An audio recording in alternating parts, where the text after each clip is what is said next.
ಇಷ್ಟೆಲ್ಲ ಸಮಾಜಕ್ಕೆ ಕೊಟ್ಟ ಮಹಾನ್ ಮನುಷ್ಯನಿಗೆ ಇವರು ಕಾಮಾಂಧ್ರು ಅಂತ ಕರೆದು ಬಿಟ್ರಲ್ಲ. ಬಾಯಿಯಲ್ಲಿ ಹೊಲಸು ಮಾತು ಬರೋ ಅನಿಷ್ಟ ಕನಿಷ್ಠಗಳನ್ನ ನಂಬಿದ್ರಿ. ಸಮಾಜಕ್ಕೆ ಇಷ್ಟೆಲ್ಲಾ ಕೊಡುಗೆ ಕೊಟ್ಟ ಆ ಮನುಷ್ಯನನ್ನ ಅತ್ಯಾಚಾರಿ ಅಂತ ಕರೆದಾಗ್ಲೂ ಸುಮ್ಮನಿದ್ದು ಬಿಟ್ರಲ್ಲ. ನನಗೊಂದು ಚಾನಲ್ನವರು ಒಂದು ಡಿಬೇಟ್ ಕರೆದಿದ್ರು. ಅವ್ರು ಹೇಳಿದ್ರು, ಇದು ಮೆಗಾ ಡಿಬೇಟು, ನೀವು ಒಬ್ಬರೇ ಗೆಸ್ಟ್ ಇರಿ, ಆಪೋಸಿಟ್ ಅಲ್ಲಿ ಒಂದಿಷ್ಟು ಜನ ನಿಮ್ಮನ್ನು ಪ್ರಶ್ನೆ ಮಾಡ್ತಾರೆ, 50% ನಿಮ್ ಫೇವರ್ ಇರ್ತಾರೆ, 50% ನೆಗೆಟಿವ್ ಇರ್ತಾರೆ ಅಂತಂದ್ರು. ನಾನು ಎಡಿಟರ್ ಒಂದು ಮಾತು ಹೇಳಿದೆ, 50% ನನ್ನ ಫೇವರ್ ಇದಾರಲ್ಲ ಅವ್ರನ್ನ ಕರೆಸಬೇಡಿ, 100% ನೆಗೆಟಿವೇ ಕರೆಸಿ. ಯಾಕಂದ್ರೆ ಕೇಳುವ ಪ್ರತಿ ಪ್ರಶ್ನೆಗೂ ನನ್ನಲ್ಲಿ ಉತ್ತರವಿದೆ. ಆತ್ಮಹತ್ಯೆ ಪ್ರಯತ್ನಿಸಿದ್ದೆ, ನಾನು ಟ್ರೀಟ್ಮೆಂಟ್ ಅಲ್ಲಿ ಇದ್ದೆ, ನನ್ನ ಕುಟುಂಬ ನನ್ನನ್ನು ಬಹಳ ದಯನೀಯ ಸ್ಥಿತಿಯಲ್ಲಿ ನೋಡ್ಬಿಟ್ಟು, ಹಾಗಿದ್ದವನು ಇವತ್ತು ಮರಳಿ ಬಂದು ಇಲ್ಲಿ ತನಕ ನಿಂತಿದ್ದೀನಿ ಅಂತಂದ್ರೆ ಅದಕ್ಕೆ ನಾನು ಬಹಳ ದೊಡ್ಡ ಶ್ರಮ ಹಾಕಿದ್ದೀನಿ ಸರ್.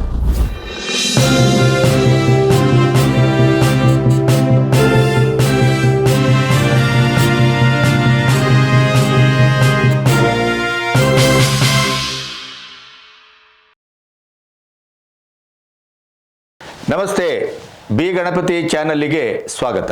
ತಡ್ಕೊಳ್ಳೋ ಅಷ್ಟು ತಡ್ಕೋತಾರೆ, ಅಷ್ಟೇ. ದಿನಾ ಸುಳ್ಳು ಹೇಳಿದ್ರಲ್ಲ ಸರ್. ಸಾಯಂಕಾಲ 7 ಗಂಟೆ 8 ಗಂಟೆ ಆದ ತಕ್ಷಣ ಬಂದು SIT ಮೂಲಗಳ ಪ್ರಕಾರ ಇವತ್ತು 7 ಸಿಕ್ಕಿದೆ. ಅಲ್ಲ, ಮೂಲ ಅಂದ್ರೆ ಇವ್ರ ರೂಮಲ್ಲೇ ಇದ್ನಲ್ಲವ. ಅಲ್ಲಲ್ಲ ನೋಡಿ, ಇವ್ರು ವಿಡಿಯೋ ಮಾಡ್ತಾ ಇದ್ದವರು ಯೂಟ್ಯೂಬರ್ಸ್. ಅದೇ ಹೇಳುದು, ಅಲ್ಲೇ ಯೂಟ್ಯೂಬರ್ಸು, ಅಲ್ಲೇ ಚೆನ್ನಯ್ಯ, ಅಲ್ಲೇ ತಿರುರೋಡಿ, ಎಲ್ಲ ಅಲ್ಲೇ. ಸುಜಾತ ಭಟ್ ಅಲ್ಲೇ, ಜಯಂತ್ ಅಲ್ಲೇ, ಮತ್ತೆ ಮಟ್ಟಣ್ಣವರಲ್ಲೇ. ಸರ್ ಒಂದು ಯೋಚನೆ ಮಾಡಿ, ಇವರು ಹೇಗೆ ಹಾದಿ ತಪ್ಪಿಸ್ತಾರೆ ಅಂತಂದ್ರೆ, ಮುಸುಕುದಾರಿಗೂ ಸೌಜನ್ಯ ಕೇಸು ಸಂಬಂಧನೇ ಇಲ್ಲ. Not at all connected. ಮುಸುಕುದಾರಿಗೂ ಸುಜಾತಾ ಭಟ್ನ ಅಥವಾ ಅನನ್ಯ ಭಟ್ಟನ ಕೇಸ್ಗೂ ಸಂಬಂಧ ಇಲ್ಲ. ತಿಮುರೋಡಿಗೂ ಮುಸುಕುದಾರಿಗೂ ಸಂಬಂಧ ಇಲ್ಲ. ಆದ್ರೆ ಆಶ್ರಯ ಕೊಡೋದು ತಿಮುರೋಡಿ. ಈಗ ಕೊಡ್ಲಿ ಅವನ ಹೆಂಡತಿಗೂ ಜಾಗ ಇಲ್ಲ. ಆಯ್ತು, ಇವತ್ತು ಅವ್ರ ಮನೆಗೆ ಸರ್ಚ್ ವಾರೆಂಟ್ ತಗೊಂಬಂದು ಹುಡುಕ್ತಾ ಇರೋದು ಏನಕ್ಕೆ? ಅವತ್ತು ಆಶ್ರಯ ಕೊಟ್ಟಿದ್ದಕ್ಕೆ. ಅಲ್ಲ, ಕೊಟ್ಟವನೇ ಇಲ್ವಲ್ಲ ಈಗ. ಇವತ್ತು ಕೊಟ್ಟವನೇ ಮನೇಲಿ ಇಲ್ಲ. ನಾನು ಅದನ್ನೇ ಹೇಳ್ತಾ ಇದ್ದೆ, ಸುಜಾತಾ ಭಟ್ ಮತ್ತು ಚಿನ್ನಯ್ಯ ನೀವೇ ತಂದ ಚಿನ್ನದ ಚೂರಿಗಳು.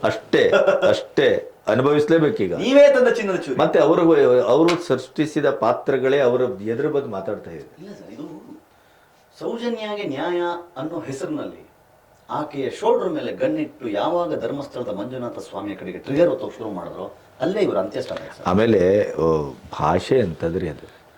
ಆಮೇಲೆ ನಾನು ಹೇಳೋದು, ಆ ಮನುಷ್ಯ ಸಹಿತ ಮಹೇಶ್ ತಿಮರೋಡಿ, ನಾನು ಒಬ್ಬ ಧರ್ಮಾಧಿಕಾರಿ. ಹೌದ್ರಿ ಸರ್, ಅವರು ಬೇವರ್ಸಿ ಇಲ್ಲದೆ ಮಾತೇ ಸ್ಟಾರ್ಟ್ ಇಲ್ಲ. ಆಮೇಲೆ ಬುಲ್ಡೋಜರ್ ಹಾಕಿ ಎತ್ತಿ ಅಲ್ಲಿ ಏನ್ ಕೈ ಮುಗಿತೀರಿ, JCB ನುಗ್ಸಿ ಅಲ್ಲ. ಆಮೇಲೆ ಹೇಳ್ತಾರೆ ನಾವು ದೇವರ ಬಗ್ಗೆ ಮಾತು. ಇವಾಗ ನೋಡಿ, ಈಗ ಅಣ್ಣಪ್ಪ ಅಂತ ಪ್ರತಿ ಪೋಸ್ಟಲ್ ಅಣ್ಣಪ್ಪ. ಅವಾಗ ಅಣ್ಣಪ್ಪರ ಕೈ ಮುಗಿದು ವೇಸ್ಟ್, ಮಂಜುನಾಥ ವೇಸ್ಟ್, ಬುಲ್ಡೋಜರ್ ತಗೊಂಡು ನುಗ್ಸಿ ಅಲ್ಲ, ದೇವಸ್ಥಾನದ ಮಚ್ಚಿ ಅಲ್ಲ ಅಂದ್ರು. ಆಮೇಲೆ ಹೆಗಡೆಯವರ ಬಗ್ಗೆ ಮಟ್ಟಣ್ಣನವರು ಬಳಸಿದ ಭಾಷೆ ಅದೇ ಹೇಳ್ತೀನಿ ಸರ್. ಗಿರೀಶ್ ಮಟ್ಟಣ್ಣನವರ್ ಮಾಡಿದ ತಪ್ಪಿಗೆ ಹಿ ಆಲ್ರೆಡಿ ಎಕ್ಸ್ಪೀರಿಯನ್ಸಿಂಗ್ ಇಟ್. ನಾವು ಅದನ್ನು ನೋಡ್ತಾ ಇದ್ದೀವಿ. ಅಣ್ಣಪ್ಪ ಸ್ವಾಮಿ ಇದಲ್ಲ ಸರ್, ಅಣ್ಣಪ್ಪ ಸ್ವಾಮಿ ಹತ್ರ ನೀನು ಸುಳ್ಳು ಹೇಳಿದೆ ಅಥವಾ ಅಣ್ಣಪ್ಪ ಸ್ವಾಮಿಗೆ ಅವಮಾನ ಮಾಡಿದೆ, ಧರ್ಮಸ್ಥಳಕ್ಕೆ ಅವಮಾನ ಮಾಡಿದೆ ಅಂತಂದ್ರೆ ಅವರನ್ನ ಮಾನಸಿಕವಾಗಿಯೇ ಮುಗಿಸೋದು ಅಣ್ಣಪ್ಪ. ನೀವು ಯೋಚನೆ ಮಾಡಿ, ಬುರುಡೆ ಸಿಗದೆ ಇದ್ದಾಗ ಅಲ್ಲಿ ಮುಳ್ಳು ಹಂದಿಗಳಿದೆ, ಕಾಡು ಹಂದಿಗಳಿದೆ, ಉಡ ಇದೆ, ಅವೆಲ್ಲ ಬಂದು 5 ಅಡಿ ಆಳಕ್ಕೆ ಹೋಗಿ ಬುರುಡೆ ಹೊತ್ಕೊಂಡು ಹೋಯ್ತು. ನೀವೆಲ್ಲ ಹೋಗಿ ಅವುಗಳ ಗೂಡನ್ನು ಹುಡುಕಿದ್ರೆ ಬುರುಡೆ ಸಿಗುತ್ತೆ ಅನ್ನೋ ಮಾತಾಡೋ ಹಂತಕ್ಕೆ ಗಿರೀಶ್ ಮಟ್ಟಣ್ಣನವರು ಬಂದಿದ್ದಾರೆ ಅಂತಂದ್ರೆ ಅಣ್ಣಪ್ಪ ಸ್ವಾಮಿ ತನ್ನ ಆಟವನ್ನು ಆಡ್ಸಕ್ ಸ್ಟಾರ್ಟ್ ಮಾಡಿದ್ದಾರೆ ಅಂತ ಅರ್ಥ. ಕರೆಕ್ಟ್, ಆಟ ಆಡ್ಸಕ್ ಸ್ಟಾರ್ಟ್ ಮಾಡಿದ್ದಾರೆ ಅಂತ ಅರ್ಥ. ಮತ್ತೆ ಬುರುಡೆ ಹೊತ್ಕೊಂಡ್ ಬಂದವ್ರು ಇವರೇ ಅಂತಂದ್ಮೇಲೆ ಇವರೇ ಅದು ಮುಳ್ಳು ಒಂದಿಯೋ ಇನ್ನೊಂದು. ಈಗ ನೋಡಿ, ಬುರುಡೆ ತಂದು ಕೊಟ್ಟು ನಮ್ ಜನ ಹೆಂಗೆ ಯೋಚನೆ ಮಾಡಬೇಕಿತ್ತು ಗೊತ್ತಾ ಗುರುಗಳೇ? ಇವನು ಯಾವ ವಿಟ್ನೆಸ್ ಪ್ರೊಟೆಕ್ಷನ್ ಇಲ್ದೇನೆ ಆರಂಭದಲ್ಲಿ ಒಂದು ಬುರುಡೆ ಅಂತಂದ ಅಂತ ಹೇಳಿದ್ರಲ್ಲ, ಆ ವಿಡಿಯೋನು ಮಾಡಿದ್ದಾರೆ. ಒಂದು 2-3 ಅಡಿ ತೋಡ್ಬಿಟ್ಟು ಕತ್ತಿಯಲ್ಲಿ ಎತ್ಕೊಂಡು ಬಂದ್ರು. ಅದನ್ನು ನಂಬಿ ಕೋರ್ಟ್ ಮತ್ತು ಸರ್ಕಾರ SIT ರಚನೆ ಮಾಡಿತು. ಸರ್ಕಾರ ರಚನೆ ಮಾಡಿ ಕೊಟ್ಟು ಬುರುಡೆ ತಂದಿದ್ದ ಗ್ಯಾರಂಟಿಗೆ ಅದನ್ನ FSL ಕಳಿಸಿ, ಅದು ಹೆಣ್ಣ ಗಂಡ ಕೇಳ್ದೇನೆ ಫಸ್ಟ್ ಕಳಿಸ್ಬಿಟ್ಟು SIT ರಚನೆ ಆಗೋಯ್ತು. SIT ಅಣ್ಣಪ್ಪನಿಗೆ ಬೇಕಿತ್ತು. ಹೌದೌದು, ಅಲ್ಲ ಅದು ಆದದ್ದೆಲ್ಲ ಒಳ್ಳೇದಕ್ಕೆ. ಅದಾದ್ಮೇಲೆ ನೀನು ಒಬ್ಬನೇ ಹೋಗಿ ಹುಡುಕಿ ಗುದ್ಲಿ ತೋಡಿ ಕತ್ತಿ ನೋಡ್ಕೊಂಡು ತಗೊಂಬಂದಾಗ ಬುರುಡೆ ಈಸಿಯಾಗಿ ಸಿಕ್ಕಿದೆ. ಹಂಗಾದ್ರೆ ನೀನ್ ತೋರಿಸಿದ ಜಾಗದಲ್ಲೆಲ್ಲ ಇವಾಗ ಎಷ್ಟೆಷ್ಟು ಸಿಗಬೇಕು. ಅದಕ್ಕೆ ಪರಿಕರಗಳನ್ನು ಕೊಟ್ಟು, ಜನ ಕೊಟ್ಟು, JCB ಕೊಟ್ಟು, ನೀನು ತೋರಿಸಿದ ಜಾಗದಲ್ಲೆಲ್ಲ ನಾವೀಗ ಗುಂಡಿ ತೋಡ್ತೀವಿ ಅಂತಂದ್ರು ಏನು ಸಿಕ್ಕಿಲ್ಲ ಅಂತಂದ್ರೆ ಸಿಕ್ಕಿದ್ದು 1-1.5 ವರ್ಷ ಹಳೇದು. ಅಣ್ಣಪ್ಪ ಸ್ವಾಮಿ ಬಿಡ್ತಾರ ಇವ್ರನ್ನೆಲ್ಲ? ಬಿಡ್ತಾರ ಇವ್ರನ್ನೆಲ್ಲ? ಏನು ದೇವ್ರಿಗೆ ಶಕ್ತಿ ಇಲ್ಲ, ಏನು ಬೇಕಾದ್ರೂ ಮಾತಾಡ್ಬೋದು, ಏನು ಬೇಕಾದ್ರೆ ಮಾನಸಿಕ ಆಗೋಗಿದ್ದಾರೆ ಸರ್ ಎಲ್ಲ. ಇವರು ಮೆಂಟಲ್ ಥರ ಆಡ್ತಾ ಇದ್ದಾರೆ. ಅವರಲ್ಲಿ ಈಗ ಗ್ರೂಪ್ ಆಗಿದೆ ಅಂತ ಕೇಳುತ್ತೆ. ಈಗ ನೋಡಿ, ನಿನ್ನೆ ದಿನೇಶ್ ಗಾಣಿಗ ಅಂತ ಸೌಜನ್ಯ ಪರ ಹೋರಾಟಗಾರ ಅಂತ ಕರೆಸ್ಕೊಳ್ಳೋ ವ್ಯಕ್ತಿ ಮಟ್ಟಣ್ಣನವ್ರು ಬಂದು ಎಲ್ಲ ಹಾಳಾಗಿ ಹೋಯ್ತು ಮಾರೆ. ಹೌದು, ಬಂದಿದೆ. ಮಟ್ಟಣ್ಣ ಬಂದು ಎಲ್ಲ ಹಾಳು ಮಾಡಿಬಿಟ್ಟ, ಮಟ್ಟ ಮಾಡ್ಬಿಟ್ಟು ಸ್ಟಾರ್ಟ್ ಆಯ್ತಾ ಸರ್? ಎಲ್ಲಿಗೆ ಬರಬೇಕು ಅಂದ್ರೆ ಪರಿಸ್ಥಿತಿ, ಇವ್ರ ಬಾಯಲ್ಲಿ ಸೌಜನ್ಯ ಹೆಸರು ಬಂದ್ರೆ ಜನ ಚಪ್ಪಲಿಯಲ್ಲಿ ಹಾಕೋಂಗ ಆಗ್ಬೇಕು. ಸ್ವಾರ್ಥಕ್ಕೆ ಆಕೆಗೆ ಇಲ್ಲಿ ಇವರ ತೆವಲಿಗೆ, ಐ ಯೂಸ್ ದ ವರ್ಡ್, ಇವರ ತೆವಲಿಗೆ ಪಾಪ ಹೆಣ್ಣು ಮಗುವಿಗೆ ಸರ್ ಎಲ್ಲಿ ಸರ್? ಹಾಗಾದ್ರೆ ನಮ್ಮ ಜನನು ಎಷ್ಟು ದಡ್ಡರು ನೋಡಿ ಸರ್. ಬೇಜಾರಾಗೋದು ಏನಕ್ಕೆ ಅಂತಂದ್ರೆ ಇವ್ರು ನಮ್ಮನ್ನೆಲ್ಲ ಇಷ್ಟು ಪ್ರಶ್ನೆ ಮಾಡ್ತಾರೆ, ನಮ್ಮನ್ನ ಇಷ್ಟು ಕೆಟ್ಟದಾಗ ಕಮೆಂಟ್ ಮಾಡ್ತಾರೆ. ಅವ್ರ ಕಮೆಂಟ್ ಸೆಕ್ಷನ್ ಅಲ್ಲಿ ಕೆಳಗಡೆ ಹೋಗಿ ನಿಮ್ಮಲ್ಲಿರುವ ಸಾಕ್ಷಿಯನ್ನ ನೀವು ಯಾಕೆ ಕೊಡ್ತಿಲ್ಲ ಅಂತ ಕೇಳಲ್ಲ. ಒಂದೇ ಪ್ರಶ್ನೆ. ನೋಡಿದವರಿದ್ದಾರೆ, ಒತ್ತಿಕೊಂಡು ಹೋದವರನ್ನ ಕಂಡವರಿದ್ದಾರೆ. ಆ ಜೀವಂತ ಸಾಕ್ಷಿಗೆ ಮುಸ್ಕು ಹಾಕಿ ಕರ್ಕೊಂಡು ಬಂದು ಬಿಡಬಹುದಿತ್ತಲ್ಲ. ನನ್ನ ಹತ್ರ ಇರುವ ಮೊಬೈಲ್ ನ ವಿಡಿಯೋ ನೋಡಿ ದೆಹಲಿಯ ಪೊಲೀಸರು ದಂಗಾಗಿ ಹೋದ್ರು. ಇಲ್ಲಿನ ಪೊಲೀಸ್ನವ್ರಿಗೂ ದಂಗ ಮಾಡಬಹುದಿತ್ತಲ್ಲ. ನನ್ನ ಹತ್ರ ಇರೋ ವಿಡಿಯೋ 3 ನಿಮಿಷ ಬಿಟ್ರೆ ಇವರೆಲ್ಲ ಲೈಫ್ ಟೈಮ್ ಜೈಲಲ್ಲಿ ಇರ್ತಾರೆ, ಇದೇ ಮೊಬೈಲ್ ನಲ್ಲಿ ಇದೆ ಅಂದ್ರು. ಕರ್ನಾಟಕ ಇದಾಗ್ತದೆ. ಆ ಮೊಬೈಲ್ ನ ತಗೊಂಡೋಗಿ SIT ಕೊಟ್ಬಿಡೋದಿತ್ತಲ್ಲ. ಹೊಸ ಮೊಬೈಲ್ ಬೇಕಾದ್ರೆ ನಾವೇ ಕೊಡಿಸ್ತಾರೆ. ಮತ್ತೆ ನಮ್ಮ ಜನ ಕೇಳ್ತಾ ಇದ್ದಾರೆ ಸರ್. ಇವತ್ತು ನಮಗ್ ಬೈತಾರೆ. ಆಕೆಗೆ ನ್ಯಾಯ ಸಿಗುವುದಾದ್ರೆ ಸುಪ್ರೀಂ ಕೋರ್ಟ್ಗೆ ಹೋಗುವ ವೆಚ್ಚವನ್ನು ನಾವೇ ಭರಿಸ್ತೀವಿ ಅಂತ ಹೇಳಿದ್ವಿ ಸರ್. 1979 ವೇದವಲ್ಲಿ ಕೇಸ್ ರಿಓಪನ್ ಆಗ್ಬೇಕಂತೆ, SITಗೆ ಹೋದ್ರು. 86 ಪದ್ಮಲತಾ ಕೇಸ್ ರಿಓಪನ್ ಆಗ್ಬೇಕಂತೆ, SITಗೆ ಹೋದ್ರು ಅವ್ರ ಫ್ಯಾಮಿಲಿ. 2012 ಆನೆ ಮಾವತನ ಕೇಸು ರಿಓಪನ್ ಆಗ್ಬೇಕಂತೆ, SIT ಆಫೀಸ್ಗೆ ಹೋದ್ರು ಅವ್ರ ಫ್ಯಾಮಿಲಿ. ಕುಸುಮಾವತಿ ಬರಲೇ ಇಲ್ವಲ್ಲ ಸರ್ ಸೌಜನ್ಯ ಕೇಸ್ ರಿಓಪನ್ ಆಗ್ಬೇಕು ಅಂತ? ಯಾಕೆ ಬರೋದಿಲ್ಲ? ಯಾಕೆ ಬರಲ್ಲ? ಮೊದಲು ಇವರು ಫಸ್ಟ್ ಹೆಜ್ಜೆ ಇವ್ರಿಡ್ಬೇಕಿತ್ತಲ್ಲ. ಮತ್ತೆ SIT ಬಂದ್ಬಿಡ್ತಪ್ಪ ನಮ್ದೊಂದು ಅರ್ಜಿ. ಹೌದು, ನಾನು ಅಣ್ಣಪ್ಪನ ಎದುರು ಪ್ರಮಾಣ ಯಾಕೆ ಮಾಡಿಲ್ಲ? ನನಗೆ ಈಗಲೂ ನಾನು ನಮ್ಮ ಜನಕ್ಕೆ ತುಂಬಾ ಸಲ ಹೇಳಕ್ ಪ್ರಯತ್ನ ಪಟ್ಟಿದ್ದೀನಿ. ಧೀರಜ್ ಕೆಲ್ಲ 3 ಜನ ಜೈನ್ಸ್ ಮೇಲೆ ಬಂದಾಗ ಅವ್ರು 3 ಜನ ಸ್ಟ್ರೈಟ್ ಅವೇ ಅಣ್ಣಪ್ಪ ಸ್ವಾಮಿ ಹತ್ರ ಹೋಗಿ ಪ್ರಮಾಣ ಮಾಡಿದ್ರು. ನಾವ್ ಇದನ್ನ ಮಾಡಿಲ್ಲ. ಹೌದು. ನೆಕ್ಸ್ಟ್ ಪ್ರಮಾಣ ಮಾಡುವ ಅವಕಾಶ ಇದ್ದಿದ್ದು ಇದೇ ಕುಸುಮಾವತಿ ಅವರು. ಅಲ್ಲೇ ಇದ್ರು ಮುಖ ತಿರುಗಿಸ್ಕೊಂಡು ಅಲ್ಲಿಂದ ಹೋದ್ರು. ಯಾಕೆ ಯಾರಾದ್ರೂ ಕೇಳಿದಾರ? ಅದನ್ನ ಪ್ರಶ್ನೆ ಮಾಡ್ತಾರ? ಮೊದಲು ಆರಂಭದಲ್ಲಿ ಹೇಳಿದ್ರು ಸರ್ ಸಾಕ್ಷಿ ನಾಶ ಮಾಡಿದ್ದಾರೆ. ಆಮೇಲೆ ಇವರ ಜೇಬಿಗೆ ಸಾಕ್ಷಿ ಬಂತು. ಹೌದು. ಇವರ ಮೊಬೈಲಿಗೆ ಸಾಕ್ಷಿ ಬಂತು. ಹೌದು. ನೋಡಿದ ಜೀವಂತ ಸಾಕ್ಷಿಗಳು ಬಂತು. ಇವಾಗ ಅದ್ಯಾವುದೋ ಇನ್ನೊಂದು ಲಾಸ್ಟ್ ನೋಡಿದ್ದು, ಅವಳನ್ನ ನೋಡಿದ ಹೆಂಗಸಿನ ಆಡಿಯೋ ಅಂತೇಳಿ ಒಂದು ಇವಾಗ ಫೇಕ್ ಬಿಟ್ಕೊಂಡು ಓಡಾಡ್ತಾ ಇದ್ದಾರೆ. ಅಲ್ಲ, ನಾನು ಅವರ ಪಾಪದ ಮೂಟೆಯನ್ನ ಒಂದೊಂದೇ ಚೀಲ, ಅಂದ್ರೆ ಇಷ್ಟೊತ್ತಿಗೆ ಚೀಲ ಕಟ್ಟಿರೋದು ಅಟ್ಲೀಸ್ಟ್ ಇಲ್ಲಿ ತನಕ ಪಾಪದ ಮೂಟೆ ಎಷ್ಟು ಕಟ್ಕೊಂಡಿದಾರಲ್ಲ, ಅದರಿಂದ ಹೊರಗೆ ಬರೋದೇ ಕಷ್ಟ ಇದೆ. ಈಗ ಮತ್ತೆ ಇನ್ನೊಂದಿಷ್ಟು ಹೊಸ ಡ್ರಾಮಾಗಳು ಮಾಡ್ಲಿಕ್ಕೆ ಶುರು ಮಾಡಿದ್ದಾರೆ ಸರ್. ನಮಗೆ ಬಂದ ಪರ್ಸನಲ್ ಅಟ್ಯಾಕ್ಸು, ನಮಗೆ ಬಂದ ಮಾತುಗಳು ಎಲ್ಲ ಲಿಟ್ರಲಿ ನಮ್ಮನ್ನ ಸೋಷಿಯಲ್ ಮೀಡಿಯಾದಲ್ಲಿ ಮಾನಭಂಗ ಮಾಡಿದ್ದಾರೆ ನಮ್ಮನ್ನ. ನಿಮ್ಮ ಮೇಲೆ ಅತ್ಯಾಚಾರ. ನೀವು ಯೋಚನೆ ಮಾಡಿ, ನಮ್ಮನ ಮೊಬೈಲ್ನ ಕಿತ್ತು 4 ದಿನ 5 ದಿನ ಎತ್ತಿಟ್ಟಿಲ್ಲ ನನ್ನ ತಂಗಿ, ನೀನು ನೋಡಬಾರ್ದು ಅಂತ. ನಿಮ್ಮ ಅಮ್ಮನ ಒಂದು ವಾಯ್ಸ್ ರೆಕಾರ್ಡ್ ಬಂತಲ್ಲ, ಆ ನಂತರದ ಬೆಳವಣಿಗೆ? ನಮ್ಮಮ್ಮ ಆ ವಿಡಿಯೋದಲ್ಲಿ ಕರ್ಕೊಂಬರಕ್ ಇರ್ಲಿಲ್ಲ. ವಾಯ್ಸ್ ನೋಟ್ ಅಲ್ಲ, ವಿಡಿಯೋನೇ ಬಂತು. ಸರಿ, ಅಲ್ಲ ಅದು ಬೇಕಿತ್ತ? ಅದು ನೋಡಿ, ನಾನು ನಮ್ಮಮ್ಮನಿಗೆ ಹೇಳಿದೆ. ಅದಕ್ಕೆ ನಮ್ಮಮ್ಮ ಅಂದ್ರು, ನೋಡು ನೀನು ಮಾತಾಡ್ತಾ ಇರೋದು ಧರ್ಮಸ್ಥಳದ ವಿಷಯ, ಅವ್ರು ಮಾತಾಡ್ತಾ ಇರೋದು ಪರ್ಸನಲ್. ನೀನು ಧರ್ಮಸ್ಥಳದ ವಿಷಯ ಬಿಟ್ಟು ಬೇರೆ ಮಾತಾಡ್ಬೇಡ, ಪರ್ಸನಲ್ ವಿಷಯ ನಾನು ನೋಡ್ಕೋತೀನಿ, ನಾನು ಮಾತಾಡ್ತೀನಿ, ನನ್ನ ಜೊತೆಗೆ ಬರಲಿ ಮಾತಾಡಕ್ಕೆ. ನಮ್ಮಮ್ಮ ಎಷ್ಟು ಕ್ಲಿಯರ್ ಇದ್ದು ಅಂತಂದ್ರೆ, ನೋಡಿ, ನೀನು ಪರ್ಸನಲ್ ವಿಚಾರಕ್ಕೆ ಇಂಟರ್ಫಿಯರ್ ಆದ್ರೆ ಈಗ ನಿನ್ನ ಥಾಟ್ ಏನಿದೆಯಲ್ಲ ಅದು ಡೈವರ್ಟ್ ಆಗುತ್ತೆ. ಸೊ ಹಂಗಾಗಿ ಇದನ್ನ ನಾನು ನೋಡ್ಕೋತೀನಿ, ಅದು ನಿನ್ ಕೆಲಸ ಏನಿದೆ ಅದು ಮಾಡು, ಅದನ್ನ ತಪ್ಪಿಸ್ಬೇಕು ಅಂತಾನೆ ಅವ್ರು ಇದನ್ನ ಮಾಡ್ತಾ ಇರೋದು. ಅಂದ್ರೆ ಬಹುತೇಕ ಜನ ನಿಮ್ಮನ್ನ ಪ್ರೀತಿಸುವವರು ಅದು ಬೇಕಾಗಿರ್ಲಿಲ್ಲ ಅನ್ನುವಂಥ. ಈಗ ನನಗೂ ಸಾಕಷ್ಟು ಜನ ನನ್ನ ಪ್ರೀತಿಸೋರು ಸುಮಾರು ಜನ ನನಗೆ ಹೇಳಿದ್ರು ಬೇಕಾಗಿರ್ಲಿಲ್ಲ ಅಂತ.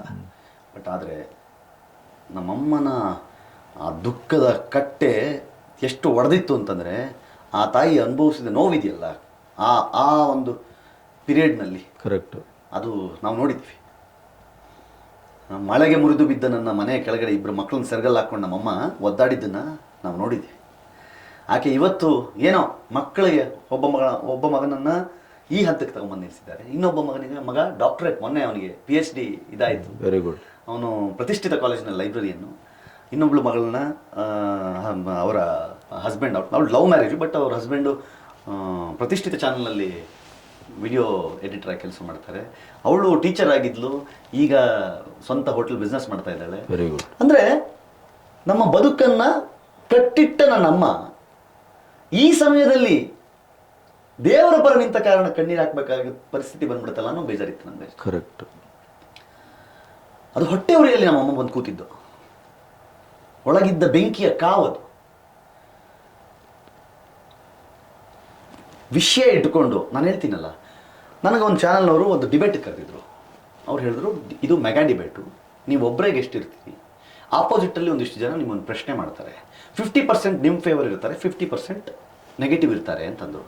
ನಾನು ಆ ಎಡಿಟರ್ಗೆ ಒಂದು ಮಾತು ಹೇಳಿದೆ, 50% ನನ್ನ ಫೇವರ್ ಇದ್ದಾರಲ್ಲ ಅವ್ರನ್ನ ಕರೆಸಬೇಡಿ, 100% ನೆಗೆಟಿವೇ ಕರೆಸಿ. ಯಾಕಂದರೆ ಕೇಳುವ ಪ್ರತಿ ಪ್ರಶ್ನೆಗೂ ನನ್ನಲ್ಲಿ ಉತ್ತರವಿದೆ. ನಿಮ್ಮನೆ ಹೆಣ್ಣುಮಕ್ಕಳಿಗಾಗಿದ್ರೆ ಏನು ಮಾಡ್ತಿದ್ದೀವಿ ಅಂತ ಅದೇ ಡಿಬೇಟಲ್ಲಿ ಒಬ್ಬರು ನಾನು ಪ್ರಶ್ನೆ ಮಾಡಿದ್ರು. ನನ್ನ ಮನೆ ಹೆಣ್ಣುಮಗಳಿಗಾಗಿದ್ರೆ ನಾನು ವಿಡಿಯೋ ಮಾಡ್ತಿರ್ಲಿಲ್ಲ, ಇರುವ ಸಾಕ್ಷಿಗಳನ್ನ ಜೇಬಲ್ಲಿ ಮೊಬೈಲಲ್ಲಿ ಇಟ್ಕೊಂಡು ಕೂರ್ತಿರ್ಲಿಲ್ಲ. ನಾನು ಅದನ್ನು ನ್ಯಾಯಾಲಯಕ್ಕೆ ಕೊಟ್ಟು ಅವ್ರನ್ನ ಗಲ್ಲಿಗೆ ಇರಿಸ್ತಾ ಇದ್ದೆ. ಕರೆಕ್ಟ್. ಆ ಕೆಲಸವನ್ನು ಇವ್ರು ಮಾಡ್ಬೋದಲ್ಲ? ಮಾಡ್ಬೋದು. ನಮ್ಮ ಜನರ ಈ ಮಂಕು ಬೂದಿ ಎರಚಿದರೆ ನಮ್ಮ ಜನರ ಮೈಂಡ್ ಮೇಲೆ ಹೆಂಗೆ ಅಂತಂದರೆ, ಇನ್ನೂ ಅದರಿಂದ ಈಗ ಕೆಲವರ ಪರಿಸ್ಥಿತಿ ಹೇಗಾಗ್ಬಿಟ್ಟಿದೆ ಅಂತಂದರೆ, ಅವತ್ತು ಅವ್ರ ಪರವಾಗಿ ನಿಂತು ಬಿಟ್ಟಿದ್ದೀವಿ ನಾವು, ಈಗ ಹೆಂಗೆ ಆಲಾಫ್ತ ಸಡನ್ ಈ ಕಡೆ ಬಂದು ನಿಂತ್ಕೊಂಡ್ಬಿಡೋದು ಅನ್ನೋ ಪರಿಸ್ಥಿತಿ. ಹೌದು ಹೌದು, ಆ ಸಂದಿಗ್ಧ ಇದೆ, ಆ ಸಂದಿಗ್ಧತೆ ಎಷ್ಟೋ ಜನ ಇದೆ, ಆ ಪಶ್ಚಾತ್ತಾಪವೂ ಇದೆ. ಸರ್ ನನಗೆ ಖುಷಿ ಆಗೋದು ಏನು ಗೊತ್ತಾ ಸರ್, ಮುಂಚೆ ಮೆಸೇಜ್ ಬಾಕ್ಸ್ ಒಳಗೆ ಹೋಗ್ತಾನೆ ಇರಲಿಲ್ಲ ನಾನು, ಇವತ್ತು ದಿನಕ್ಕಿಷ್ಟು ಮೆನ್ಷನ್ಸ್ ಬರುತ್ತೆ ನನಗೆ. ಏನಾದ್ರು ಕರೀತಾರೆ ಧರ್ಮ ರಕ್ಷಕ, ಧರ್ಮ ಸೈನಿಕ ಅಂತ. ಸರ್ ನಾನು ಧರ್ಮ ರಕ್ಷಕ, ಧರ್ಮ ಸೈನಿಕನಾಗಿ ಹೋಗಲೇ ಇಲ್ಲ ಸರ್, ಬರೀ ಆ ಮಂಜುನಾಥ ಸ್ವಾಮಿ ಅಣ್ಣಪ್ಪ ಸ್ವಾಮಿಯ ಭಕ್ತನಾಗಿ ಹೋಗಿದ್ದೆ, ಪತ್ರಕರ್ತನಾಗಿಯೂ ನಾನು ಹೋಗಿಲ್ಲ ಸರ್. ನನ್ನ ಮನೆ, ನನ್ನ ಅಪ್ಪ, ನನ್ನಮ್ಮ, ನನ್ನ ತಾತ, ನನ್ನ ಮುತ್ತಾತ ಎಲ್ಲರೂ ಸಹಿತ ಆ ಕ್ಷೇತ್ರಕ್ಕೆ ಬಹಳ ಭಯಭಕ್ತಿಯಿಂದ ಪಾಲಿಸ್ಕೊಂಡು ಬಂದವರು. ಅದನ್ನು ನಮ್ಗಿರೋದೇನು ಅಂತಂದರೆ, ಈ ನೆಕ್ಸ್ಟ್ ಮುಂದಿನ ಹಂತದಲ್ಲೂ ಸಹಿತ ನನ್ನ ಮಗನಿಗೂ ನಾನು ಹೇಳ್ತೀನಿ, ಧರ್ಮಸ್ಥಳ ಮಂಜುನಾಥ ಸ್ವಾಮಿ ಅಂದರೆ ಅವ್ರ ಶಕ್ತಿ ಏನು ಅಂತ. ಯಾಕಂದ್ರೆ ನೆಕ್ಸ್ಟ್ ಜನ್ರೇಷನ್ಗೂ ಅದು ಕ್ಯಾರಿ ಆಗಬೇಕಲ್ಲ. ಇವತ್ತು ನಾನು ಪ್ರತಿಯೊಬ್ಬರಿಗೂ ಹೇಳೋದೇನು ಅಂತಂದರೆ, ವಿಡಿಯೋ ನೋಡ್ತಿರೋರು ದಯವಿಟ್ಟು ಧರ್ಮಸ್ಥಳಕ್ಕೆ ಹೋಗುವಾಗ ಬರೀ ಗಂಡ ಹೆಂಡತಿ ಹೋಗಬೇಡಿ, ನಿಮ್ಮ 3ನೇ ಕ್ಲಾಸ್, 4ನೇ ಕ್ಲಾಸ್, 5ನೇ ಕ್ಲಾಸ್, 10ನೇ ಕ್ಲಾಸ್ ಮಕ್ಕಳನ್ನು ಕರ್ಕೊಂಡು ಹೋಗಿ ಅವ್ರಿಗೆ ಅದನ್ನು ಪರಿಪಾಠ ಮಾಡಿಸಿ. ಕರೆಕ್ಟ್. ಅದೇ ಧರ್ಮ ರಕ್ಷಣೆ. ನೀವೇನು ಹೋರಾಟಕ್ಕೆ ಬರಬೇಕಾಗಿಲ್ಲ, ನೆಕ್ಸ್ಟ್ ಜನ್ರೇಷನ್ಗೂ ಅದನ್ನು ಉಳಿಸ್ಬಿಟ್ರೆ ಸಾಕು ನಮ್ಗೆ. ಹೌದು. ಅಣ್ಣಪ್ಪನ ಪವಾಡ ನಿಮಗೆ ಕಣ್ಣೆದುರುಗಡೆ ಕಾಣ್ತಾ ಇದೆಯಲ್ವಾ, ಹೋಗು ಕ್ಷಮೆ ಕೇಳ್ಬಿಡಿ, ಏನಾಗಲ್ಲ. ಅಣ್ಣಪ್ಪ ಕ್ಷಮಿಸ್ಬಿಡಪ್ಪ, ತಪ್ಪಾಗೋಯ್ತು ನಮ್ಮಿಂದ, ಯಾವುದೋ ಮುಟ್ಟಾಳರನ್ನು ನಂಬಿಟ್ವಿ ನಾವು, ಯಾವುದೋ ಒಬ್ಬ ಮುಲ್ಲನ್ನು ನಂಬಿಟ್ವಿ ನಾವು, ಅವ್ರ ಸ್ವಾರ್ಥಕ್ಕೆ ನಮ್ಮ ಬಾಯೆಲ್ಲ ನಿಮ್ಮ ಬಗ್ಗೆ ಕೆಟ್ಟದಾಗಿ ಮಾತಾಡಿಸ್ಬಿಟ್ರು, ನಿನ್ನ ಕ್ಷೇತ್ರಕ್ಕೆ ಬರದೇ ಇರೋ ಥರ ಮಾಡಿಸ್ಬಿಟ್ರು. ಕ್ಷಮಿಸ್ಬಿಡಪ್ಪ ತಂದೆ, ನಿನ್ನ ಪರವಾಗಿ ನಿಂತವ್ರಿಗೆ ನಾವು ನಿಂದಿಸ್ಬಿಟ್ವಿ, ನಿನ್ನ ಪರವಾಗಿ ನಿಂತವ್ರಿಗೆ ನಾವು ಬಾಯಿಗೆ ಬಂದಂಗೆ ಬೈದ್ಬಿಟ್ವಿ, ಕ್ಷಮಿಸ್ಬಿಡಪ್ಪ ಅಂತ ಒಂದು ಸಲ ಹೋಗ್ಬೇಕು. ಈ ಮಧ್ಯೆ ನಿಮ್ಮ ಮೇಲೆ ಏನಾದರೂ ಅಟ್ಯಾಕ್ ಮಾಡುವ ಕೆಲಸ? ಸರ್ ನಾನು ಕಳೆದ 6 ತಿಂಗಳಲ್ಲಿ 2 ಮನೆ ಶಿಫ್ಟ್ ಮಾಡಿದ್ದೀನಿ. ಯಾಕಂದರೆ ಬೇರೆ ಏನೂ ನನಗೆ ಆತಂಕ ಇಲ್ಲ, ನನ್ನ ಮಗನ ವಿಚಾರದಲ್ಲಿ ನನಗೆ ಸ್ವಲ್ಪ ಬೇಡ ಅಂತ ಅನಿಸಿ, ಭಾಳ ಸೆಕ್ಯೂರಿಟಿ ಬೇಕು ಅನ್ನುವ ಕಾರಣಕ್ಕೆ ಶಿಫ್ಟ್ ಮಾಡಿಕೊಂಡು. ಸರ್ ಸಿಕ್ಕಿದ್ರೆ ಹೊಡೆದ್ಬಿಡ್ತೀವಿ, ಮುಗಿಸ್ಬಿಡ್ತೀವಿ, ಇವೆಲ್ಲ ಕಾಮನ್, ಅವೆಲ್ಲ ಬರ್ತಾನೆ ಇರುತ್ತೆ. ನಾನೊಂದು ಮೊನ್ನೆ ಸುಜಾತ ಭಟ್ ಕೇಸ್ ಆಗುವ ತನಕನೂ ಯಾವ ಅನ್ನೋ ನಂಬರ್ ಫೋನು ಎತ್ತಿರಲಿಲ್ಲ ಸರ್. ನಾನು ಮಧ್ಯರಾತ್ರಿ 11 ಗಂಟೆಗೆ ಎಣ್ಣೆ ಹೊಡ್ಕೊಂಡು ಫೋನ್ ಮಾಡ್ತಾರೆ ಸರ್, ಬಾಯಿ ಬಂದಾಗ ಬೈಯೋದು, ವಾಚಾಮ ಗೋಚರ ಸರ್. ಅವನಿಗೆ ಚಾರ್ಜ್ ಶೀಟ್ ಅಂದರೆ ಏನು ಅಂತ ಗೊತ್ತಿಲ್ಲ, ಆರ್ಡರ್ ಕಾಪಿ ಅಂದರೆ ಏನು ಅಂತ ಗೊತ್ತಿಲ್ಲ, FSL ಅಂದರೆ ಏನು ಅಂತ ಗೊತ್ತಿಲ್ಲ, ಮೆಡಿಕಲ್ ರಿಪೋರ್ಟ್ ಅಂದರೆ ಏನು ಅಂತ ಗೊತ್ತಿಲ್ಲ, ಯಾವ ಕೇಸು ಅದು ಟ್ರಯಲಲ್ಲಿ ಯಾಕೆ ಸೋಲ್ತು ಅಂತ ಹೇಳಿದ್ರೆ ಅರ್ಥ ಮಾಡ್ಕೊಳ್ಳೋ ಪರಿಸ್ಥಿತಿ ಇಲ್ಲ, ಪ್ರಾಸಿಕ್ಯೂಷನ್ ಫೇಲ್ಯೂರ್ ಅಂತಂದರೆ ಏನು ಅಂತ ಗೊತ್ತಿಲ್ಲ. ಹೆಂಗೆ ಅರ್ಥ ಮಾಡಿಸ್ಲಿ ಸರ್? ಯಾವುದೋ ಬಾರ್ನ ಯಾವುದೋ ಮೂಲೆಯಲ್ಲಿ ಕುತ್ಕೊಂಡು ಲೌಡ್ ಸ್ಪೀಕರ್ ಆನ್ ಮಾಡ್ಕೊಂಡು ಎಲ್ಲ ಬೈತಾ ಇರ್ತಾರೆ. ಸಿಗೋ ನಿನ್ನಮ್ಮ ನಿನಗಿದೆ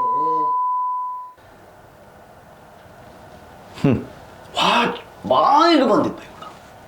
ಪರವಾಗಿಲ್ಲ ಸರ್, ಅವರಿದ್ದಾರೆ, ನಾನು ಯಾರಿಗೂ ಏನು ಹೇಳಲ್ಲ. ಆದರೆ ಈಗ ಸ್ವಲ್ಪ ಮಟ್ಟಿಗೆ ಬದಲಾವಣೆ ಆಗ್ತಾ ಇದೆ ಅನ್ನೋದಕ್ಕೆ ನಾನು ಗೆಳೆಯರವ್ರದ್ದು ಸಂದರ್ಶನ ಹಾಕಿದ್ನಲ್ಲ, ತಪ್ಪಾಯಿತು ಅಂತ ಮೆಸೇಜ್ ಮಾಡ್ತಾ ಇದ್ದೀನಿ ಸರ್. ನನಗೆ ನನ್ನ ಹತ್ರ 3000 ಸ್ಕ್ರೀನ್ಶಾಟ್ ಇದೆ ಸರ್, ಸಾರಿ ಕೇಳಿರೋದು, ತಪ್ಪಾಯ್ತು ಅಂತ ಕೇಳಿದ್ರು 3,000 ಸ್ಕ್ರೀನ್ಶಾಟ್ಸ್ ಇದೆ ನನ್ನ ಹತ್ರ.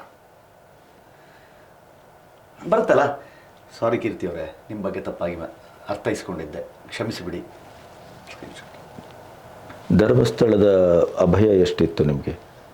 ಯಾವ ರೀತಿಯ ಅಂದರೆ ಅಭಯ ಅಂದರೆ ನಾನು ಈ ಸೂಟ್ ಕೇಸಿನ ಅಭಯದ ಬಗ್ಗೆ ಮಾತಾಡ್ತಾ ಇಲ್ಲ, ಮಾನಸಿಕವಾಗಿ ಭಾವನಾತ್ಮಕವಾಗಿ ನೀವೊಂದು. ನಾನು ಧರ್ಮಸ್ಥಳಕ್ಕೆ ಆ ಮಧ್ಯದಲ್ಲಿ ಒಂದ್ಸಲಿ ಭೇಟಿ ಮಾಡಿ ಬಂದೆ, ಕ್ಷೇತ್ರಕ್ಕೆ ಹೋಗಿ. ಯಾಕಂದರೆ ನಾನು ಧೃತಿಗೆಟ್ಟು ಬಿಟ್ಟಿದ್ದೆ ಲಿಟ್ರಲಿ. ನನಗೆ ಅಂದರೆ ನನ್ನ ಕೈಕಾಲೆಲ್ಲ ನಡೀತಾ ಇತ್ತು ನನಗೆ. ಕರೆಕ್ಟ್. ಹೋಗಿ ಧರ್ಮಸ್ಥಳದಲ್ಲಿ ನನಗೇನಾಯ್ತು ಅಂದರೆ ಒಂದು ಲಾಭ ಆಯ್ತು ಸರ್, ನನಗಿವಾಗ ಒಳ್ಳೆ ದರ್ಶನ ಸಿಗುತ್ತಲ್ಲ ಹೋದ್ರೆ. ಒಳ್ಳೆ ದರ್ಶನ ಮಾಡಿಸ್ತಾರೆ. ಹೌದು. ಕೀರ್ತಿ ಬಂದಿದ್ದಾರೆ ಅವರು ಕರ್ಕೊಂಡು ಹೋಗಿ ದರ್ಶನ ಮಾಡಿಸ್ಕೊಂಡು ಬಂದಿ, ಅದೊಂದು ಲಾಭ ಆಯ್ತು. ಹೌದು. ನನ್ನ ಭಾಗ್ಯಕ್ಕೆ ನಮ್ಮ ಕಾವಂದ್ರ ಜೊತೆಯಲ್ಲಿ ಕೂತು ಒಂದು 10 ನಿಮಿಷ ಮಾತಾಡೋಕ್ಕೆ ಅವಕಾಶ ಸಿಕ್ತು, ಅದು ನನಗಿದ್ದಿತ್ತು. ಆಮೇಲೆ ಪೇಮೆಂಟು ಅದು ಇದು ಸರ್, ನಾನು ಯಾವತ್ತೂ ಧರ್ಮಸ್ಥಳದಿಂದ ಹುಂಡಿಯಿಂದ ಕಾಸು ತೆಗಿಯಲ್ಲ ಸರ್. ಕರೆಕ್ಟ್. ಅದನ್ನು ಮೇಂಟೈನ್ ಮಾಡ್ತೀನಿ. ಬಟ್ ಒಂದು ಸತ್ಯ ಸರ್, ಮುಂದಿನ ದಿನಗಳಲ್ಲಿ ನನ್ನ ಆಫೀಸು ಅಂತ ಏನೋ ಒಂದು ಕಟ್ಕೋಬೇಕು ಮಾಡ್ಕೋಬೇಕು ಅಂತ ಕನಸ್ಕೊಂಡಿದ್ದೀನಿ. ಅದಕ್ಕೆ ಸಂಘದಿಂದ ಸಾಲ ಕೇಳ್ಬೋದು ನಾನು. ಹೌದು, ಮತ್ತೆ ಅವ್ರು ತಕ್ಷಣ ಕೊಡ್ಬೋದು, ಅದು ಗೊತ್ತಿಲ್ಲ ನನಗೆ. ಆ ಯೋಗ್ಯತೆ ಇದ್ರೆ ಕೊಡ್ಬೋದು. ಸಾಲ ಕೇಳಬೇಕು ಅಂತ ಅನ್ಕೊಂಡಿದ್ದೀನಿ. ನಾನೇನಾದ್ರು ಮಾಡಿದ್ರೆ ಮುಂದೆ ಒಂದು ಪ್ರೊಡಕ್ಷನ್ ಹೌಸ್ ಮಾಡ್ಕೊಳ್ಳೋದು, ಒಂದು ಸಣ್ಣದೇನೋ ಮಾಡ್ಕೊಂಡು ತಿಂಗಳ ಸಾಲ ಕಟ್ಕೊಂಡು ಹೋಗ್ತೀನಿ ಅನ್ನೋ ಥರ ಕೇಳ್ಬೋದು ಅಷ್ಟೇ ಬಿಟ್ಟು ನಾನು ಓಪನ್ ಆಗಿ ಹೇಳ್ತೀನಿ. ಅದರಲ್ಲಿ ಏನು ಇದಲ್ಲ, ನಾನು ಹೇಳ್ತಾ ಇರೋದು. ನಾನು ಕೇಳಿದ್ರೆ ನಿಮಗೆ ಬೇಕಾ ಅಂತಲೂ ಅವ್ರು ಕೇಳಿಲ್ಲ, ನಂಗೆ ಬೇಕು ಅಂತಲೂ ನಾನು ಹೇಳಿಲ್ಲ. ಭಗವಂತ ಕಾಪಾಡ್ತಾನೆ, ದೇವರ ಜೊತೆಗೆ. ನೋಡಿ ಸರ್, ಯಾವಾಗಲೂ ನಾನು ಎಲ್ಲ ಕಡೆ ಹೇಳ್ತೀನಿ, ದೇವರು ಮನುಷ್ಯನ ಜೊತೆಗೆ ನಿಲ್ಲಬೇಕಂತ ಯಾವಾಗಲೂ. ಭಗವಂತ ಕಾಪಾಡಪ್ಪ ಅಂತ ಭಗವಂತನ ಹತ್ರ ಹೋಗ್ತೀವಿ. ಭಗವಂತನ ಜೊತೆಗೆ ನಿಂತ್ಕೊಳ್ಳೋಕ್ಕೊಂದು ಬಲ ಭಗವಂತ ಕೊಡ್ತಾನಲ್ಲ, ನನ್ನ ಜೊತೆಗೆ ನಿಂತ್ಕೊಳ್ರ, ನನ್ನನ್ನು ಕಾಪಾಡ್ಕೊಳ್ರ ಅಂತ ಆ ಕೆಲಸ ಕೊಟ್ಬಿಟ್ನಲ್ಲ ನಮ್ಮನ್ನ. ಧರ್ಮ ಸೈನಿಕರನ್ನಾಗಿ ಮಾಡ್ಬಿಟ್ನಲ್ಲ ಮಂಜುನಾಥ್. ಹೌದು. ಮತ್ತೆ ಕಲಿಯುಗದಲ್ಲಿ ದೇವರಾಗಿ ಬರ್ಲಿಕ್ಕೆ ಸಾಧ್ಯ ಇಲ್ವಲ್ಲ ಅಲ್ವಾ? ಅದು ಮನುಷ್ಯನ ರೂಪದಲ್ಲಿ ನಮ್ಗೆ ಕೊಟ್ಟರು, ನಮ್ಗೆ ಆ ಶಕ್ತಿ. ನಾನು ಅದೇ ಹೇಳ್ತೆ ಸರ್, 55 ವರ್ಷಗಳ ಕಾಲ ಮನುಷ್ಯ ಧರ್ಮಾಧಿಕಾರಿಯಾಗಿ ನಿಂತ ಮೇಲೆ ಇವತ್ತು ಅವರಿಗೆ 76-77 ಆಸ್ಪಾಸು ಮಾಡದೇ ಇರೋ ಕೆಲಸಗಳು ಏನು ಸರ್? ಅಷ್ಟೆಲ್ಲ ಸಮಾಜಕ್ಕೆ ಕೊಟ್ಟ ಮಹಾನ್ ಮನುಷ್ಯನಿಗೆ ಇವರು ಕಾಮಾಂಧರು ಅಂತ ಕರೆದು ಬಿಟ್ರಲ್ಲ ಸರ್. ಅದೇ ಹೇಳುದು, ಬಾಯಲ್ಲಿ ಹೊಲಸು ಮಾತು ಬರೋ ಅನಿಷ್ಟ ಕನಿಷ್ಠಗಳನ್ನು ನಂಬಿದ್ರಿ. ಸಮಾಜಕ್ಕೆ ಇಷ್ಟೆಲ್ಲ ಕೊಡುಗೆ ಕೊಟ್ಟ ಆ ಮನುಷ್ಯನನ್ನ ಅತ್ಯಾಚಾರಿ ಅಂತ ಕರೆದಾಗಲೂ ಸುಮ್ಮನಿದ್ದು ಬಿಟ್ರಲ್ಲ. ಮೊನ್ನೆ ಜಾಮೀನು ಸಿಕ್ಕಿ ಈಚೆ ಬರುವಾಗಲೂ ಒಂದು ವಿಡಿಯೋ ಒಂದು ವಾಹಿನಿಗೆ ಬಂದಿದೆ. ಅದನ್ನ ನಾವು ಹೇಳಲಿಕ್ಕೂ ಆಗೋದಿಲ್ಲ, ಕೇಳಲಿಕ್ಕೂ ಆಗೋದಿಲ್ಲ, ಮತ್ತೆ ಅದನ್ನು ನಿರೀಕ್ಷೆ ಮಾಡಲಿಕ್ಕೂ ಚಾನ್ಸೇ ಇಲ್ಲ. ನಾವು ಕಂಡ ಧರ್ಮಾಧಿಕಾರಿಗಳು ಅಂದರೆ ಆ ಬಿಳಿ ವಸ್ತ್ರಧಾರಿ, ಆ ಪೇಟಧಾರಿ, ನಗುಮುಖದ ವೀರೇಂದ್ರ ಹೆಗ್ಗಡೆ ಅವರು ಮಾತ್ರ ನಾವು ಕಂಡ ಧರ್ಮಾಧಿಕಾರಿಗಳು. ನಿಮಗೆ ಎಲ್ಲೂ ಅನಿಸಿಲ್ವಾ ಇದಕ್ಕೆ ನಾನು ಕೊಣಜಲ್ಗೂಡಕ್ಕೆ ಕೈ ಹಾಕಿದೆ ಅಂತ? ಇಲ್ಲ ಸರ್, ಖಂಡಿತ ಅನಿಸಿಲ್ಲ. ನನಗೆ ಆ ಅನ್ನಿಸದೇ ಇರೋ ಕಾರಣಕ್ಕೆ ನಾನು ಈ ಹಂತದವರೆಗೂ ಇಲ್ಲಿ ತನಕ ನಿಂತಿರೋದು. ಆಮೇಲೆ ನನಗೆ ಆತ್ಮಸ್ಥೈರ್ಯ ಕೊಡಲಿಕ್ಕೆ ಚಕ್ರವರ್ತಿ ಸೂಲಿಬೆಲಣ್ಣ ಇದ್ರು, ಗಿಳಿಯಾರ್ ಇದ್ರು, ರಾಕೇಶ್ ಶೆಟ್ಟಿ ಅವರಿದ್ರು, ಮಹೇಶ್ ವಿಕ್ರಮ್ ಹೆಗಡೆ ಇದ್ರು. ನನಗೆ ಆತ್ಮಸ್ಥೈರ್ಯ ತುಂಬಲಿಕ್ಕೆ, ಕುಗ್ಬೇಡ, ಯಾಕಂದ್ರೆ ಅವ್ರು ಈ ಪೆಟ್ಟನ್ನೆಲ್ಲ ತಿಂದು ಬಂದವರು, ಮತ್ತು ಏನೇನಾಗುತ್ತೆ ಅನ್ನೋದನ್ನ ಹೇಳೋರು ನನಗೆ. ಅವ್ರು ಏನೇನು ಮಾಡ್ಬೋದು, ಹಾಗಾಗಿ ಪ್ರಿಪೇರ್ ರೆಡಿ ಇರು ನೀನು ಇದಕ್ಕೆಲ್ಲ ಅಂತ. ಬಟ್ ಬಿಡಬೇಡ ಈ ಸಲ.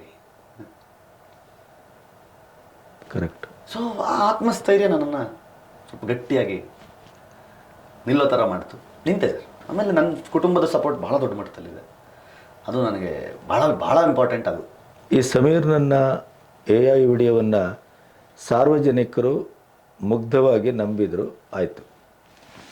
ಈ ನಾವೇ ದೊಡ್ಡ ಪತ್ರಕರ್ತರು ಅಂತ ಹೇಳಿ ಈಗ ಬಂದಂಥ ಹೊಸ ತಲೆಮಾರು ಈ ವ್ಯೂಸ್ಗೋಸ್ಕರನೋ ಇನ್ನೊಂದು ಏನೋ ತಾಮುಂದು ಅಂತ ವಿಡಿಯೋ ಮಾಡಿದ್ದಲ್ಲ ಅಲ್ಲ.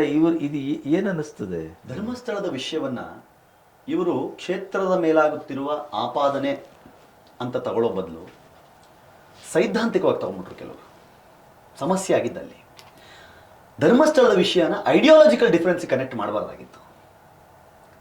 ಈ ಲೆಫ್ಟ್ ಆ್ಯಂಡ್ ರೈಟ್ ಅನ್ನೋದು ಧರ್ಮಸ್ಥಳದ ವಿಚಾರಕ್ಕೆ ಬರಲ್ಲ.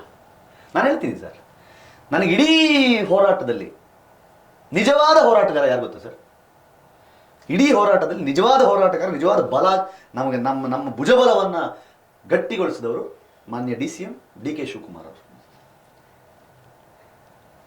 ಅಲ್ಲ, ಈ ವಿಷಯದಲ್ಲಿ ಆಡಳಿತ ಮತ್ತು ಪ್ರತಿಪಕ್ಷ ಎರಡು ಏಕಧ್ವನಿಯಿಂದ ನಾನು ಹೇಳಬಾರ್ದು ಸರ್, ಆದರೂ ಹೇಳ್ತೀನಿ.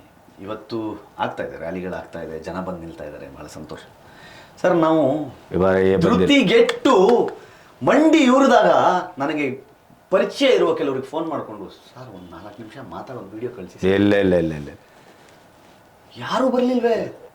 ಕೀರ್ತಿ, ಇದನ್ನು ನಾವು ಅತ್ಯಂತ ಧೈರ್ಯದಿಂದ ಹೇಳ್ಬೋದು. ಅವ್ರ ಎದೆಗಾರಿಕೆಯನ್ನಿದ್ದರೆ ಅವ್ರು ಎದುರು ಬರಲಿ. ಕರ್ನಾಟಕದ BJP ಅಂತ ಷಂಡತನದ ಇದೆಯಲ್ಲ, ಅವರು ಬೆನ್ನು ಹಾಕಿ ಓಡುವವರು. ಈಗ SITಯಲ್ಲಿ ಕೊನೆಗೆ ಧರ್ಮಸ್ಥಳದ ಪರವಾಗಿ ಬರ್ತಾ ಇದೆ, ಅಣ್ಣಪ್ಪನ ಪ್ರಭಾವದ ಹೆಜ್ಜೆ ಊರ್ತಾ ಇದ್ದಾನೆ ಅಂತ ಗೊತ್ತಾದ ಮೇಲೆ ಎಲ್ಲರೂ ತಾಮುಂದು ಅಂತ ಬರ್ತಾರೆ. ಬರಲಿ. ನನಗೇನು ಗೊತ್ತಾ ಸರ್, ಆ ಧರ್ಮಸ್ಥಳ ಮತ್ತೆ ಅದೇ ಕಳೆ ಹಂಗೆ ತುಂಬಬೇಕು. ಆದರೆ ಇದು ಎಲ್ಲದಕ್ಕಿಂತ ಬಹಳ ಮುಖ್ಯವಾದದ್ದು ನನಗನ್ಸೋದು, ಈಗಲೂ ಆ ಮನುಷ್ಯ ದೈವಾನುಸಂಭೂತ ಮತ್ತು ಭಾರತದ ಒಂದು ವರಪ್ರದಾಯಕ ಅಂತ ನಾನು ಈಗಲೂ ನಂಬ್ತೇನೆ ಮೋದಿಯನ್ನು. ಆ ಮೋದಿಯವರು ನಮ್ಮೆಲ್ಲರಿಗಿಂತ ಪೂರ್ವದಲ್ಲಿ ಅವರನ್ನ ರಾಜ್ಯಸಭೆ ಮೆಂಬರ್ ಮಾಡಿದ್ರಲ್ಲ, ಅವರು ಗ್ರಾಸ್ ರೂಟ್ ಲೆವೆಲ್ನ ಸ್ಟಡಿ ಮಾಡ್ದೇನೆ ಮಾಡಿಲ್ಲ. ಅವರಿಗೆ ಗೊತ್ತಿತ್ತು, ಇಲ್ಲ ಇದು ಅಲ್ಲಿ ಸತ್ಯವೇ ಇರೋದು. ಅವ್ರದ್ದೊಂದು ಸ್ಪೀಚ್ ಇದೆ ವೀರೇಂದ್ರ ಹೆಗಡೆ ಬಗ್ಗೆ, ಮೋದಿ ಅವ್ರು ಮಾತಾಡೋದು ಹಿಂಗೆ ಅನ್ಸುತ್ತೆ. ಹೌದೌದು, ಕೇಳಿದೆನಾ. ನಮ್ಗೆ ಖುಷಿಯಾಗ ಇವ್ರು ಇಲ್ಲಿ ಸೈದ್ಧಾಂತಿಕವಾಗಿ ಟರ್ನ್ ಆಗಿದ್ದೆ ಯಾವಾಗ ಅವರು BJPಯಿಂದ ರಾಜ್ಯಸಭಾ ಮೆಂಬರ್ ಅಷ್ಟೇ. ಅಲ್ಲಿಗೆ ಅಲ್ಲಿ ನಾನು ಯಾವಾಗಲೂ ಹೇಳ್ತೀನಿ, ಕಾವಂದ್ರೆ ಒಂದು ತಪ್ಪಾಗಿ ಹೋಯ್ತು, BJPಯಿಂದ ರಾಜ್ಯಸಭಾ ಮೆಂಬರ್ ಆಗ್ಬಿಟ್ರೆ ನೀವು ಇವ್ರಿಗೆ ಸಹಿಸ್ಕೊಳಕ್ ಆಗಲ್ಲ. ಹೌದು, ಅವರು ಅಂತಲ್ಲ, ನೀವು BJPಗೆ ಯಾರು ಹೋದ್ರು ಹೇಳಿ ಸರ್. ಈಗ ನೋಡಿ, ನಾವೆಲ್ಲ ಮಾತಾಡ್ತಾ ಇದ್ದೇವಲ್ಲ ರಾಷ್ಟ್ರೀಯವಾದ ನಮ್ದು, ಆದ್ರೆ BJP ಬಕೆಟು ಅಂತ ಅಲ್ಲ ಸರ್. ನನಗೆ ಯಾರೋ ಹೇಳ್ದ ಯಾವುದೋ ಒಂದು ಕಮೆಂಟಲ್ಲಿ, ಹೇಯ್ ಮೋದಿ ಭಕ್ತ ನೀನು. ಹೌದೌದು. ನಾನು ಹೇಳ್ತೀನಿ, ನೀನು ನನ್ನನ್ನು ಭಕ್ತನೆಂದಿದ್ದಕ್ಕೆ ನನಗೆ ಬೇಸರವಿಲ್ಲ, ಯಾಕಂದ್ರೆ ನೀನು ಮೋದಿಯನ್ನ ದೇವರು ಮಾಡಿದ್ಯಲ್ಲ. ಹೌದು ಹೌದು ಹೌದು, ಅವನಿಗೆ ಅದ್ರ ಪ್ರಜ್ಞೆ ಇಲ್ಲ ಮಾತ್ರ. ಮೋದಿ ದೇವರಾದ್ರೆ ತಾನೆ ನಾನು ಭಕ್ತ ಆಗ. ಹಂಗೆ ಪರವಾಗಿಲ್ಲ ಸರ್. ಇವಾಗ ಹೆಂಗೆ ಅಂತಂದ್ರೆ, ಈ ಇನ್ಸಿಡೆಂಟ್ ಆದಮೇಲೆ ನನಗೆ ಗೊತ್ತಾಗಿದ್ದೇನು ಅಂತಂದರೆ, ಇಲ್ಲಿ ಬೀಳುವ ಉಳಿ ಪೆಟ್ಟಿದೆಯಲ್ಲ, ಅದು ನಮ್ಮನ್ನು ಶಿಲೆ ಮಾಡಲಿಕ್ಕೆ ಬೀಳೋ ಪೆಟ್ಟುಗಳು ಅಂತ ನಂಗೆ ಅರ್ಥ ಆಗ್ಬಿಟ್ಟಿದೆ ಈಗ. ಸೊ ಹಾಗಾಗಿ ನನಗೆ ಯಾವ ಆತಂಕ ಭಯ ಇಲ್ಲ. ಆ್ಯಂಡ್ ಸರ್, ನಾನು ಯಾರು ಟ್ರಿಗರ್ ಮಾಡ್ತಾರಲ್ಲ ಸರ್, ನಾನು ಅಷ್ಟು ಗಟ್ಟಿಯಾಗಿ ಫೈಟ್ ಬ್ಯಾಕ್ ಮಾಡ್ತೀನಿ ಇನ್ಮೇಲೆ, ಅಷ್ಟು ಗಟ್ಟಿಯಾಗಿ ಫೈಟ್ ಬ್ಯಾಕ್ ಮಾಡ್ತೀನಿ. ನಾನು ಪರ್ಸನಲ್ ಅಟ್ಯಾಕ್ ಮಾಡಲ್ಲ, ಬಟ್ ಸೈದ್ಧಾಂತಿಕವಾಗಿಯೇ ಅವ್ರು ರಾಂಗ್ ಅನ್ನೋದನ್ನು ಪ್ರೂವ್ ಮಾಡ್ಕೊಂಡ್ಬರ್ತೀನಿ. ನನ್ನ ಕೆಲಸ ನಾನು ಮಾಡ್ತೀನಿ. ಭಗವಂತ ಒಂದು ಶಕ್ತಿ ಕೊಟ್ಟಿದ್ದಾನೆ. ನಾನು ಕುಗ್ಗಿದ್ದೆ ಸರ್ ಲೈಫಲ್ಲಿ, ನನ್ನ ವೈಯಕ್ತಿಕ ಜೀವನ ಸರಿ ಇಲ್ಲ. ಯಾಕೆ ಹಾಗಾಯ್ತು? ಬಹಳ ದೊಡ್ಡ ಸ್ಟೋರಿ ಸರ್ ಅದು ಸಪ್ರೇಟ್ ಎಪಿಸೋಡ್ ಅಲ್ಲ, ಸೀರೀಸ್ ಮಾಡ್ಬೋದು. ಸೊ ಹಾಗಾಗಿ ಅದರಿಂದೆಲ್ಲ ಆಚೆ ಬರ್ಲಿಕ್ಕೆ ಬಹಳ ಪ್ರಯತ್ನ ಪಟ್ಟಿದ್ದೆ. ಮತ್ತೆ ಬದುಕು ನಾನು ಆತ್ಮಹತ್ಯೆಗೆ ಪ್ರಯತ್ನಿಸಿದ್ದೆ, ನಾನು ಟ್ರೀಟ್ಮೆಂಟಲ್ಲಿದ್ದೆ. ನನ್ನ ಕುಟುಂಬ ನನ್ನನ್ನು ಬಹಳ ದಯನೀಯ ಸ್ಥಿತಿಯಲ್ಲಿ ನೋಡ್ಬಿಟ್ಟಿದೆ. ಹಾಗಿದ್ದವನು ಇವತ್ತು ಮರಳಿ ಬಂದು ಇಲ್ಲಿ ತನಕ ನಿಂತಿದ್ದೀನಿ ಅಂತಂದರೆ, ಅದಕ್ಕೆ ನಾನು ಬಹಳ ದೊಡ್ಡ ಶ್ರಮ ಹಾಕಿದ್ದೀನಿ ಸರ್, ಬಹಳ ದೊಡ್ಡ ಶ್ರಮ ಹಾಕಿ. ಇಲ್ಲ, ನನಗೆ ಅರ್ಥ ಆಗುತ್ತೆ ಅದು. ಆ ಶ್ರಮ ಹಾಕಿ ಹೊಡೆದು ಬುದ್ಧಿ ಇಲ್ಲಿ ತನಕ ಬಂದಿರೋದು ನಾನು ವಾಪಸ್. ಅಷ್ಟು ಸುಲಭಕ್ಕೆ ಹೋಗ್ಬಿಡ್ತೀನಿ. ನನಗೆ ಹೇಳ್ತಾರೆ, ನಿನಗೆ ಭಾಳ ಕೆಟ್ಟದಾಗುತ್ತೆ ಅಂತ. ನನಗೆ ಆಗಿರೋದು ಕೆಟ್ಟದಿದೆಯಲ್ಲ, ಅದಕ್ಕಿಂತ ಕೆಟ್ಟದಾಗ್ಲಿಕ್ಕೆ ಸಾಧ್ಯವಿಲ್ಲ. ಏನಾದ್ರೂ ಒಳ್ಳೇದಾಗುತ್ತೆ, ಅದು ಏನಾದರೂ ಒಳ್ಳೇದೇ ಆಗ್ಬೇಕು ನನಗೆ. ಪ್ಲಸ್ ಏನಾದರೂ ಪ್ಲಸ್ಸೇ ನನಗೆ. ಸೊ ಹಂಗಾಗಿ ನಾನು ಯಾವುದಕ್ಕೂ ತಲೆ ಕೆಡಿಸ್ಕೊಳ್ಳಲ್ಲ ಸರ್. ನನ್ನ ಕುಟುಂಬ ಅಂತೂ ನನ್ನ ಜೊತೆಗಿದೆ, ಕುಟುಂಬ ನನ್ನ ಜೊತೆ. ಅವತ್ತು ಏನಾದರೂ ಒಂದು ಆದಾಗ, ಅಯ್ಯಯ್ಯೋ ನನ್ನ ವೈಫ್ ಫ್ಯಾಮಿಲಿಗೆ ಏನು ಅನ್ಕೊಂಡ್ಬಿಡ್ತಾರೋ ಅನ್ನೋ ಒಂದು ಭಯ ಇತ್ತು ನನಗೆ. ಇವತ್ತು ಅದಿಲ್ಲ ನನಗೆ. ಇವತ್ತು ನಾನು ನನ್ನ ಕುಟುಂಬ ಅಷ್ಟೇ. ಅಲಕ್ ನಿರಂಜನ್. ಸೊ ಹಾಗಾಗಿ ಇವಾಗ ಆ ಬೌಂಡ್ರಿನೂ ಇಲ್ಲ ನನಗೆ. ನನ್ನ ಕೆಲಸ ಆಯ್ತಪ್ಪ, ನಾನು ಮಾಡ್ತೀನಿ ನನ್ನ ಕೆಲಸ. ಮುಂದೇನು? ಏನಿಲ್ಲ ಸರ್, ನಾನು ಒಂದಿಷ್ಟು ಯುವಕರನ್ನ ಇಟ್ಕೊಂಡು ಒಂದು ಪುಟ್ಟ ಸಂಸ್ಥೆ ಮಾಡ್ಕೊಂಡಿದ್ದೀನಿ. ಒಂದಿಷ್ಟು ಸೋಷಿಯಲ್ ಮೀಡಿಯಾ ಪ್ರೊಡಕ್ಷನ್ಸ್ ಮಾಡ್ತೀವಿ, ಟೆಲಿವಿಷನ್ ಕಮರ್ಷಿಯಲ್ ಶೂಟ್ ಮಾಡ್ತೀವಿ, ಒಂದಿಷ್ಟು ಕಂಪನಿಗಳಿಗೆ ಪ್ರಮೋಷನಲ್ ಸಪೋರ್ಟ್ ಮಾಡ್ತೀವಿ. ನಿಮ್ಮದೇ ಅಂತ ಈಗ ಚಾನಲ್ಲು ಇತ್ಯಾದಿ ಸ್ಪೀಡ್ ಪ್ಲಸ್ಗೆ ಹೌದು. ಇನ್ನೊಂದು ಈಗ ಕಿರಿಕೀರ್ತಿ ಇದೆ. ಕಿರಿಕೀರ್ತಿಯನ್ನ ಇನ್ನು ಮುಂದೆ ಸ್ವಲ್ಪ ಆಕ್ಟಿವ್ ಆಗಿಟ್ಟು ಅದನ್ನು ಸ್ವಲ್ಪ ಮುನ್ನಡೆಸುವ ಕಾರ್ಯಕ್ರಮ ಮಾಡ್ತಾ ಇದ್ದೀನಿ. ಟೋಟಲಿ ಒಂದು ಅಚ್ಚುಕಟ್ಟಾಗಿ ಎಲ್ಲವನ್ನು ಸೆಟ್ ಮಾಡಿಕೊಂಡು ಒಂದು ಒಳ್ಳೆ ರೀತಿ ಬದುಕು ನಡ್ಕೊಂಡು ಹೋದ್ರೆ ಭಗವಂತ ಶಕ್ತಿ ಕೊಟ್ಟರೆ ಹೋಗ್ತಾ ಇರೋದು ಅಂತ ಅನ್ಕೊಂಡು. ಆರಂಭದ ದಿನಗಳಲ್ಲಿ ಸಮಾಜದಲ್ಲಿ ಹೋಗುವಾಗ ಈ ಹೋರಾಟದ ಆರಂಭದ ದಿನಗಳಲ್ಲಿ ಹೇಗೆ ನಿಮಗೆ ಸಮಾಜದ ಆ ಮುಖಗಳು ಕಾಣ್ತಾ ಇದ್ವು, ಈಗ ಹೇಗೆ ಕಾಣ್ತಾ ಇದೆ? ನಾವು ಹಿಂದೂ ನಮ್ಮ ಧರ್ಮಕ್ಷೇತ್ರ ಸಂರಕ್ಷಣಾ ಸಮಾವೇಶ ಮಾಡಿದ್ವಿ, 5-6 ಸಾವಿರ ಜನ ಸೇರಿದ್ರು. ನಾನು ಬಿಗ್ ಬಾಸ್ನಿಂದ ಹೊರಗೆ ಬಂದ ಮೇಲೆ ಸೆಲ್ಫಿ ತಗೊಳ್ಳಿಕ್ಕೆ ಇತ್ತಲ್ಲ ಕ್ರೇಜು, ಆ ಕ್ರೇಜನ್ನು ಮತ್ತೆ ನೋಡಿದ್ದೆ ಮೊನ್ನೆ ಸರ್. Very good. ಏನ್ ಸರ್ ಜನ ಮುಗಿ ಬೀಳ್ತಾ ಇದ್ದಾರೆ,